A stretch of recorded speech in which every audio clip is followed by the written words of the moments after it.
de la necrosis, ¿no? Necrosis coagulativa, necrosis activa, necrosis gangrenosa, falta la necrosis gaseosa y falta la necrosis grasa. ¿Ya? Muy bien. Entonces, siempre recuerden lo más pepa de cada necrosis, al menos la definición, ¿no? La necrosis coagulativa, que es el patrón más frecuente, está dominado principalmente por una desnaturalización proteica, ¿verdad? Con conservación de la célula, ¿no? ¿Sí? Y generalmente esto se da en muerte de tejido por hipoxia, ¿ya? Ahora, luego el tejido necrosado, ya saben que sufre una heterólisis o autólisis, ¿ya? Bacán. Ahora, cuando tú hablas de la necrosis licuefactiva, ¿ya? Ya sabes que es un proceso donde predomina la autólisis o la heterólisis, ¿sí? Más que la desnaturalización proteica, ¿no? Y acá aparece la pus. ¿Bacán? En la necrosis gangrenosa, en realidad es una necrosis coagulativa de miembros, ¿no? Pero si se agrega una infección superpuesta, la necrosis de ser coagulativa de miembros pasa a ser una necrosis más licuefactiva, ¿no? Por la pus. Ahora, en la necrosis gaseosa es prácticamente característica de la TBC, ¿no? Y la necrosis grasa, ¿sí? Es prácticamente la necrosis del tejido graso que rodea los tejidos, ¿ya? Por ejemplo, ¿no? Un clásico caso, ¿no? El clásico de pancreatitis, ¿no? A veces la pancreatitis, el páncreas, por ejemplo, ¿ya? Sufre su necrosis, ¿ya? Y esa necrosis que sufre el páncreas, pues se puede diseminar, pues, puede ser más extendida la inflamación y a veces hay una necrosis grasa, ¿ya? Bacán. Ahora, en el caso de la necrosis gaseosa, y eso lo vamos a tomar acá en consideración aparte, en el caso de la necrosis gaseosa es algo muy interesante, ¿ya? ¿Por qué? Porque la necrosis gaseosa es característica de las lesiones de tuberculosis, característica, ¿ya? ¿Y qué ocurre ahí? ¿Ya? El tejido con esa necrosis eh, tiene un aspecto, un material blando, friable, perdón, y de aspecto de queso, ¿no? Algunos le llaman así, aspecto de queso.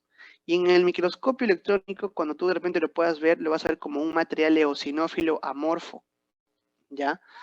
Esta necrosis gaseosa es muy conocida, pues, ¿no? Porque ocurre, por ejemplo, en la TBC, ¿no? ¿Qué más? ¿Qué más? Esta apariencia que tiene acá, ¿sí? Es característica de un foco inflamatorio llamado granuloma, ¿ya? ¿Por qué? Porque si te das cuenta al microscopio, esto tú lo puedes ver, por ejemplo, como una acumulación de células fragmentadas, ¿no? O residuos granulares amorfos, ¿ya? Y con un borde inflamatorio bien diferenciado, ¿ya? Entonces, hay que recordar que la necrosis gaseosa tiene cierto patrón característico en la TBC, ¿ya? En cambio, en la necrosis grasa, ¿sí? La necrosis grasa no tiene un patrón específico, ¿sí? Pero hace referencia sobre todo a la lesión, a la necrosis de la grasa que puede rodear a los tejidos, ¿ya? Por ejemplo, en la pancreatitis, ¿qué ocurre acá? Hay una alteración de la activación de las enzimas pancreáticas. Entonces, por ejemplo, puede haber liberación de lipasas pancreáticas que pueden digerir a la grasa que rodea el páncreas, ¿ya? Entonces, eso es interesante, ¿ya? Muy bien. Listo. Y luego hay otra necrosis más, que es la necrosis fibrinoide, ¿ya? Y lo voy a colocar a un costadito acá. ¿Por qué lo voy a colocar acá a un costadito? ¿Ya? ¿Por qué? Porque la necrosis fibrinoide, por ejemplo, es una necrosis, es una forma especial de necrosis, ¿sí? Que se observa sobre todo en las reacciones inmunitarias, ¿ya? Que afectan a los vasos sanguíneos, ¿ok? O sea, esto principalmente tú lo vas a ver en vasos sanguíneos, ¿ya? Recuerda que la necrosis fibrinoide es una forma especial de necrosis que se observa habitualmente por reacciones inflamatorias que afectan a los vasos sanguíneos, ¿no? ¿Sí? Entonces, ¿qué puede ocurrir? Se depositan antígenos, anticuerpos aquí en la pared de los vasos sanguíneos, ¿sí? Sabes que eso se le denominan inmunocomplejos, ¿no? Entonces se inflama el vaso, se deposita con fibrina, ¿sí? Y se genera un aspecto rosado y claro, ¿ya? Y amorfo en las tinciones de hematoxilina e eosina, ¿sí?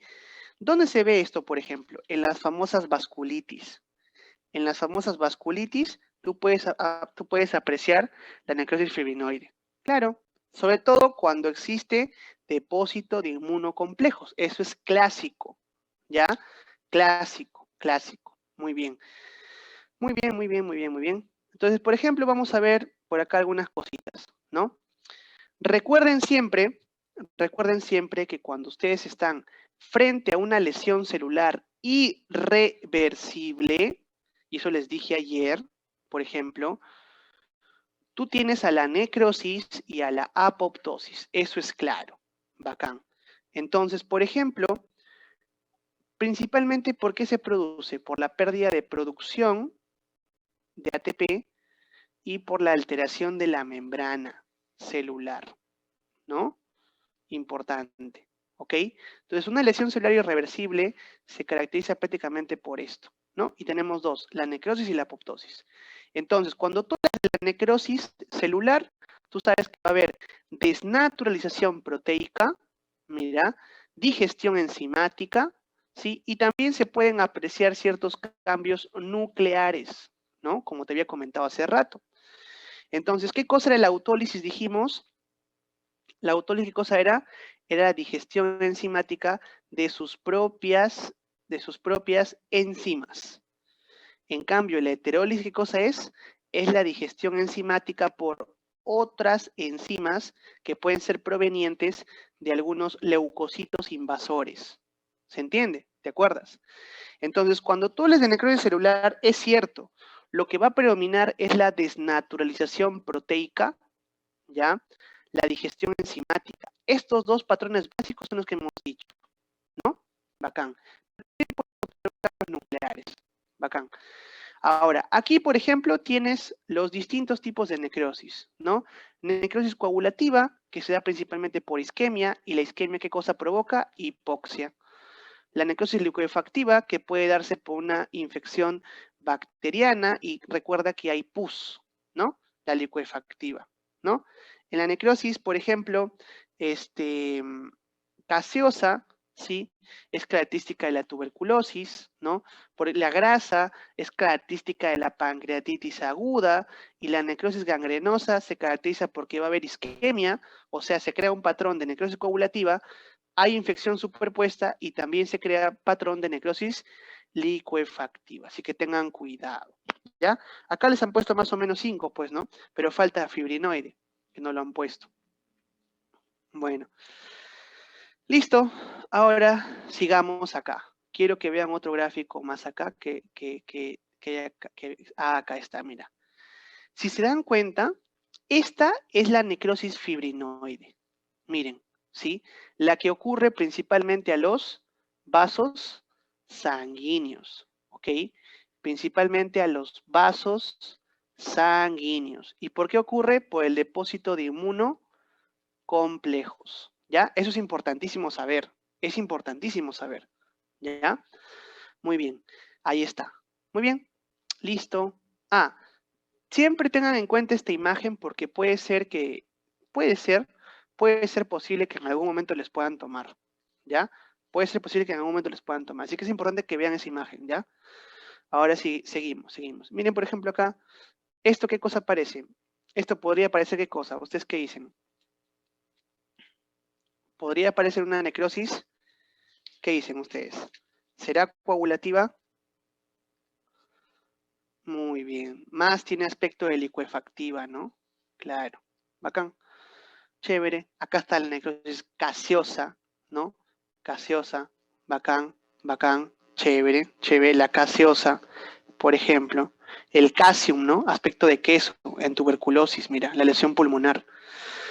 Mira, la necrosis grasa, por ejemplo, ¿no? Ahí está, ¿sí? Ahí está la fibrinoide, mira. Cuando ves esta forma así ovoide, mira, anda chequeando que parece una necrosis fibrinoide porque se deposita fibrina principalmente. Muy bien. ¿Esta qué necrosis sería? Necrosis gangrenosa, ¿no? Bacán. Hay isquemia primero, se crea un patrón de necrosis coagulativa y luego se superpone una infección y hay necrosis licuefactiva del miembro. Muy bien, sigamos. Mira, la necrosis coagulativa, la licuefactiva siempre es por un absceso, recuerda eso, ¿ya? Muy bien, listo. Y ahí tenemos algunas cosas básicas, ¿ya? Básicas, Una ¿ya? duda, ¿en imagen del pie también no habría una gangrena húmeda? Claro, claro, claro, claro. ¿Por qué? ¿Por qué sería gangrena húmeda? Porque ya se está volviendo Activa, el dedo. licuefactiva, ¿no? Claro, ¿no? Sería, claro, tendría ese aspecto, ¿no? En realidad. Aunque no Claro. creo que te lo pongan tan fácil, la verdad, en el examen. Ah, gracias. Pero igual vayan chequeando otras imágenes más, les recomiendo. ¿En el parcial y en este examencito no? ¿Perdón? ¿Vendrán imágenes en este examen o no? De unidad. Los prácticos que yo sepa siempre ponen imágenes. O en el de unidad. Ah, puede ser, la verdad, dependerá del doctor. No creo que pongan imágenes, generalmente todo es teórico. Por eso es que acá estoy fundamentalmente haciéndoles un repaso teórico, la verdad, para que, para que puedan ustedes repasar más rápido, ¿no? Muy bien, chicos, a ver, sigamos. A ver, apoptosis. Ya. Aquí en la apoptosis tienes dos vías clásicas, ¿no? En la apoptosis hablas de la vía mitocondrial intrínseca, ¿no? Y perdón, extrínseca, ¿no? En la vía extrínseca es por el FAS, ¿no? El receptor TNF, bacán, y se activan caspasas, por ejemplo, ¿no? En cambio, en la intrínseca, aquí principalmente quien participa es la mitocondria, ¿ya? Entonces, aquí sí hay hay ciertas cositas que entender, ¿ya? Pero lo básico se los voy a decir, ¿ya? Porque a veces suele haber algunas confusiones, ¿ya? Por ejemplo, ¿ya? Por ejemplo, lo que ustedes siempre tienen que aprender, ¿sí? Es acá clasificar en la apoptosis, ¿sí? Las sustancias que son antiapoptóticas, proapoptóticas y las que son sensoras, por ejemplo. ¿Ya? Eso siempre tienen que diferenciar. Siempre, siempre, siempre. Porque pueden preguntar. Por ejemplo, las sustancias antiapoptóticas, según el libro, ¿sí? Son el BCL2, por ejemplo, el BCLX, ¿no? El BCLX y el MCL1, ¿no? Por ejemplo, ¿no? Son los principales miembros de las proteínas antiapoptóticas, ¿no? Y esas proteínas, ¿dónde se localizan? Se localizan en la membrana de la mitocondria, ¿no? En la membrana mitocondrial externa, ¿ok? ¿Sí? También se puede ubicar en el citosol de la célula, por ejemplo, ¿no? Y también en las membranas del retículo endoplasmático. ¿Ya está? Listo. Muy bien. Ahora, ¿en qué consisten estas proteínas antiapoptóticas? ¿Ya? Antiapoptóticas. Frenan la apoptosis, así de simple, ¿ya? Frenan la apoptosis, ¿ya? Pero ¿qué es lo que pasa? ¿Ya? Así clásico, clásico. Ustedes, por ejemplo, si se van a dar cuenta, cuando ustedes tienen a su mitocondria, cualquier cosa que le pase a la mitocondria podría de algún, o sea, si algo le pasa a la mitocondria como una lesión importante hacia la mitocondria, se va a escapar una sustancia que es el citocromo C, ¿ya? Entonces, para evitar este escape, porque el citocromo C, ¿qué cosa induce? Induce a la apoptosis, ¿ok? Entonces, estas moléculas, el BCL2, el BCLX, el MSL1, por ejemplo, ¿qué cosa hace? Evitan, evitan el escape del citocromo C, ¿sí? Porque mantienen la permeabilidad de la membrana de la mitocondria para que no se escape el citocromo C, ¿ya? Por esa razón. Entonces, es importantísimo entender que estas proteínas antiapoptóticas evitan la apoptosis y de alguna u otra forma mantienen una buena permeabilidad mitocondrial para que no se escape el citocromo C. ¿Ya? Listo. Ahora, así como por ejemplo tienes sustancias antiapoptóticas, también tienes sustancias proapoptóticas, ¿no? Proapoptóticas, o sea que promueven apoptóticas, o sea que promueven la apoptosis, ¿no? Proapoptóticas. ¿Cuáles serían? Por ejemplo, los miembros más conocidos según el Robbins, ¿no? El VAX y el VAC, ¿no? El VAX y el VAC. Muy bien. Ahora, ¿qué también es importante entender? Que así como hay moléculas proapoptóticas, también están los famosos sensores, ¿ya? Los famosos sensores, ¿ya? Los sensores, por ejemplo, ¿cuáles son? Son, por ejemplo, el BAT, el BIM, el BIT, el PUMA y el NOXA. ¿Ya está?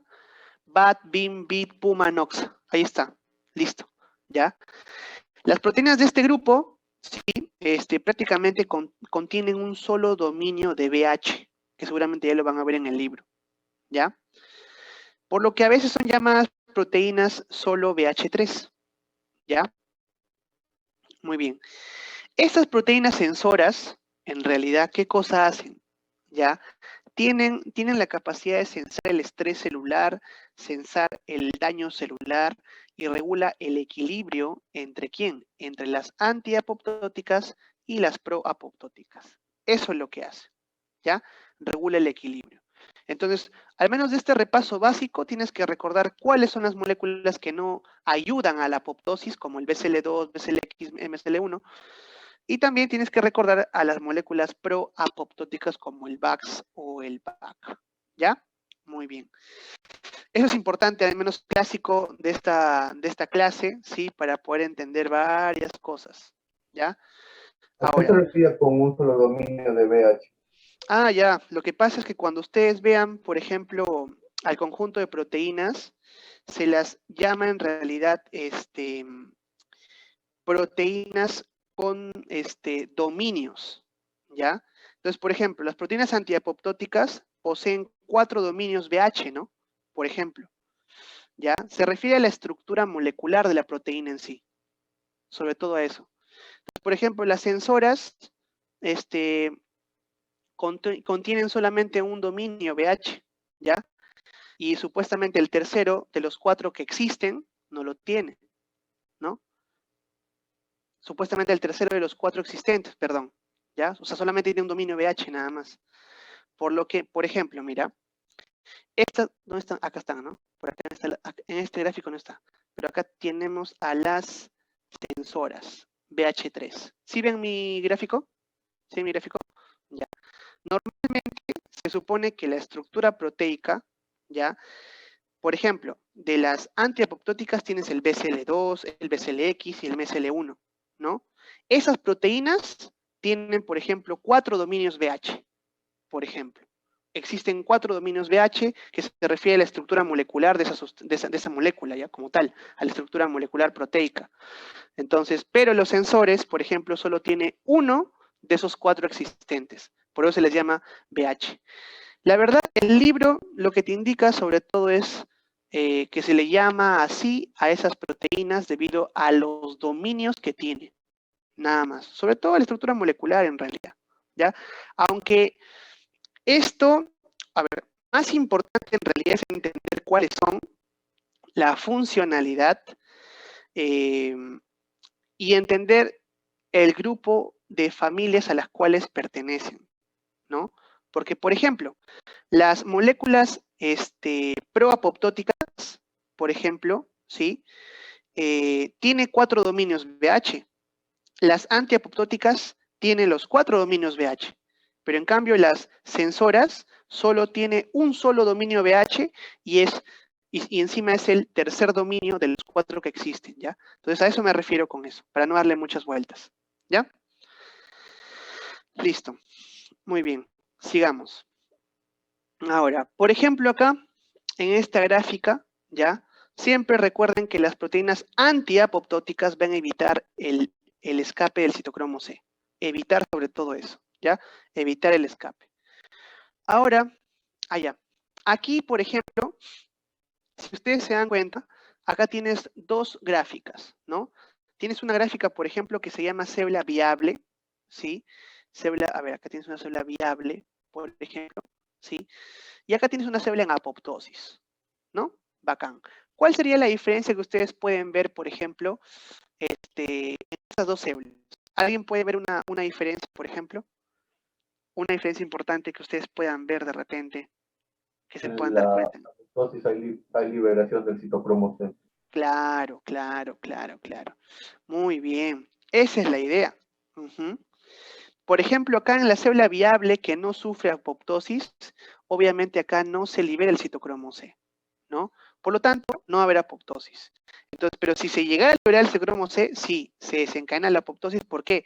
Porque pueden activar a caspasas, por ejemplo. Sigue todo un mecanismo de caspasas, ¿ya? Muy bien. Listo. Eso solamente es un recuerdo básico, nada más de esto, ¿ya?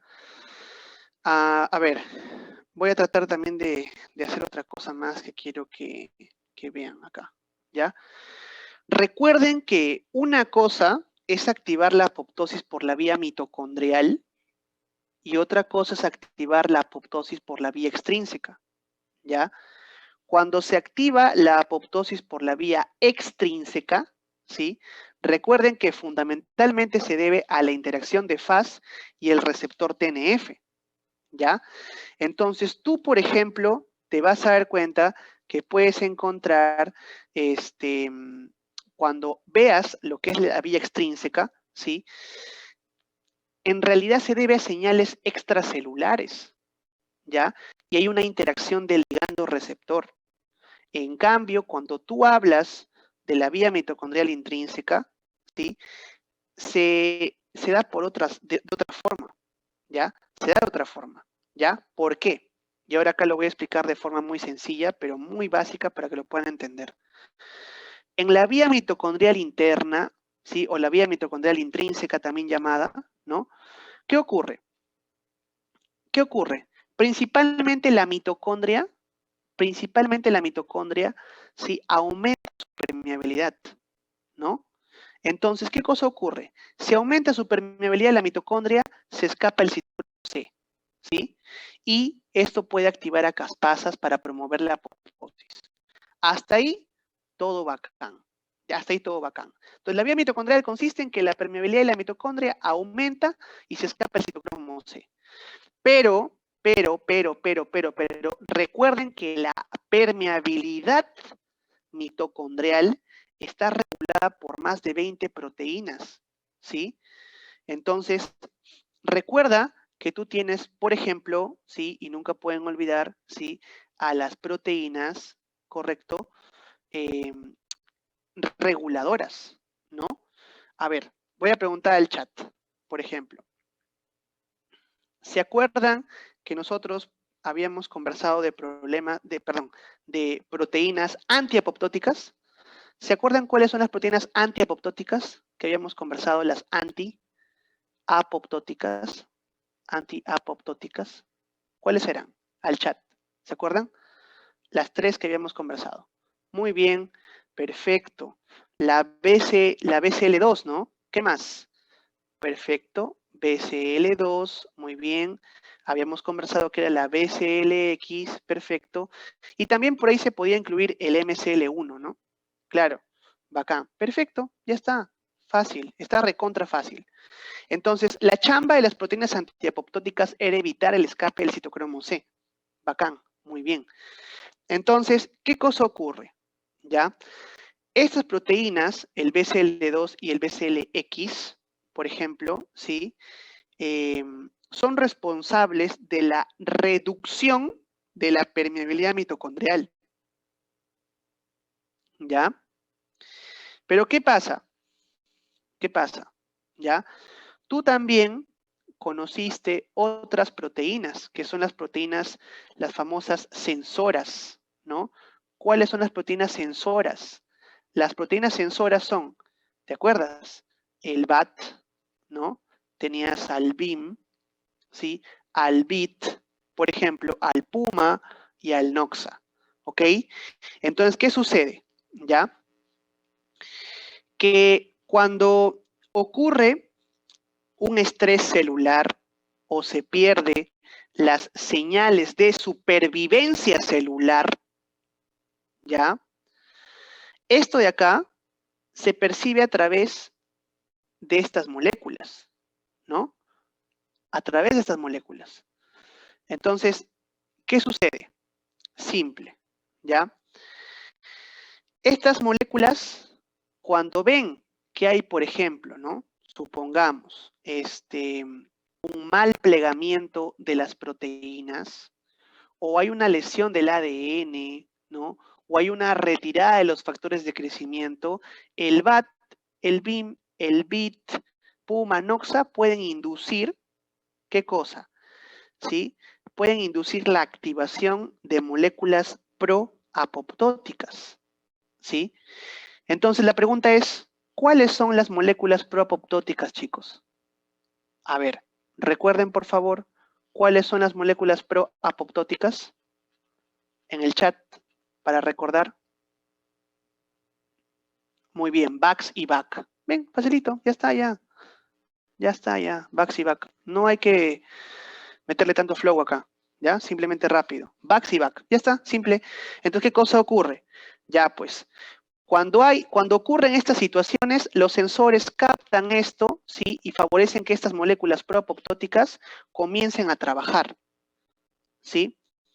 ¿Y qué cosa pasa con esas moléculas proapoptóticas, ¿no? Se forman, o sea, se insertan, ¿sí? En la membrana mitocondrial, por ejemplo, y la permeabilidad de la mitocondria aumenta. ¿Y qué cosa ocurre? Simple, hay salida de citocromo C. Y el citocromo C luego, por ejemplo, se une a una sustancia, ¿sí? Que se llama el APAF. No sé si por ahí lo conocen, el APAF1, ¿verdad? El APAF1, ¿no? Más conocido, ¿no? Como el factor activador de la apoptosis 1, ¿no? Y este APAF1 es el prácticamente que luego favorece la activación de caspasas, ¿sí? Sobre todo una caspasa iniciadora, que es la caspasa 9, ¿ok? Entonces, prácticamente todo se debió a que el sensor se activó, promovió la actividad de proapoptóticas, se disminuyó la actividad de antiapoptóticas, se escapó el citocromo C, se unió con el APAF1, luego este APAF1 se une con la caspasa 9 e inicia la actividad de caspasas. ¿Se entendió? Ahora, para hacerlo más básico, así esquemático, ya sea básico nada más para que se pueda entender, porque esa es una clase básica. Les soy sincero, esta clase dura, sin mentirles, en la academia dura más o menos 3 horas, así. Pero vamos a hacerlo básico para que ustedes puedan tener la pepa, ¿ya? Porque la intención es esta. Miren, primer lugar, ¿ya? Clásico, ¿ya? Sensores se activan. ¿Pero por qué? Ya saben, por pérdida de señales de supervivencia, por ejemplo. ¿Qué más? ¿Qué más? Proteínas mal plegadas, perfecto, muy bien, ¿sí? Y demás. ¿No? Hay otras causas más que ya lo vimos ahí. Entonces, luego los sensores, ¿qué cosa hacen? ¿Qué cosa hacen? Activan a quién, chicos? A las moléculas proapoptóticas, ¿verdad? De esa forma se disminuye la actividad de las sustancias antiapoptóticas, ¿sí? Y se promueve ¿qué cosa? Que de la mitocondria se escape, ¿quién? El citocromo C. ¿Se entiende? Entonces aquí ya baja la actividad de antiapoptóticas. Y luego el citocromo C, ¿con quién se une? Con el APAF1. Fácilmente, ¿ah? Fácilmente. Y luego ya esto, ¿a quién activa? A la caspasa 9. Y se inicia la apoptosis. Ya está. Simple. Entonces, todo está en entender un poco el conjunto de caspasas, ya, el conjunto de sustancias que también actúan dentro del mecanismo de apoptosis mitocondrial, ¿ya? Ahora, ¿qué más quiero que, por ejemplo, entiendan? ¿Ya? Hay una sustancia, hay una molécula que se llama el IAP. ¿ya? El IAP, ¿ya? El IAP, por ejemplo, es prácticamente un inhibidor fisiológico de la apoptosis, ¿ya? Entonces, lo que ocurre es que hay otras proteínas mitocondriales, como por ejemplo el famoso SMAC diablo, ¿sí? Este SMAC diablo, ¿qué cosa hace? ¿Ya? Penetra en el citoplasma de la célula, ¿sí? Y se une y neutraliza a las proteínas citoplasmáticas que actúan como inhibidores de la apoptosis, ¿no? ¿Por qué, Doc? ¿Por qué? Porque el IAP, que es un inhibidor de la apoptosis, bloquea, por ejemplo, a las caspasas ejecutoras, como la caspasa 3. Entonces, el SMAC diablo, ¿qué cosa hace? Simplemente hace que el IAP no funcione y se dé la apoptosis y la caspasa 3 esté funcionando tranquila, ¿ya?